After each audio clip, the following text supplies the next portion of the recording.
വാർത്തയിലേക്കാണ്.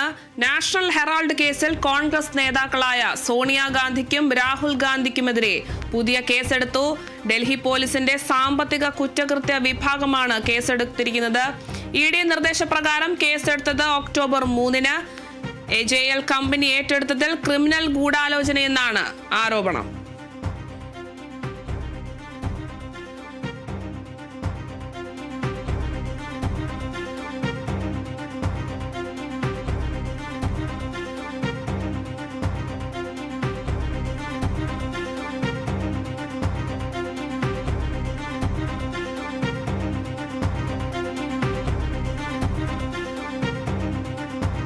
National Herald കേസിൽ കോൺഗ്രസ് നേതാക്കളായ സോണിയാഗാന്ധിക്കും രാഹുൽ ഗാന്ധിക്കുമെതിരെ പുതിയ കേസെടുത്തിരിക്കുന്നു. ഡൽഹി പോലീസിന്റെ സാമ്പത്തിക കുറ്റകൃത്യ വിഭാഗമാണ് കേസെടുത്തിരിക്കുന്നത്.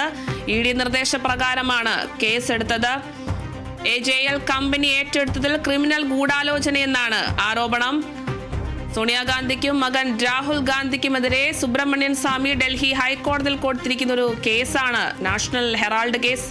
സോണിയാഗാന്ധിയും മകൻ രാഹുൽ ഗാന്ധിയും കോടിക്കണക്കിന് രൂപയുടെ സ്വത്തുള്ള AJL എന്ന കമ്പനിയെ യങ് ഇന്ത്യ എന്നൊരു കമ്പനി രൂപീകരിച്ച് തട്ടിയെടുത്തു എന്നാണ് സുബ്രഹ്മണ്യൻ സ്വാമി ആരോപിക്കുന്നത്. ഇതുമായി ബന്ധപ്പെട്ടാണ് നാഷണൽ ഹെറാൾഡ് കേസിൽ കോൺഗ്രസ് നേതാക്കളായ സോണിയാഗാന്ധിക്കും രാഹുൽ ഗാന്ധിക്കുമെതിരെ പുതിയ കേസെടുത്തിരിക്കുന്നത്.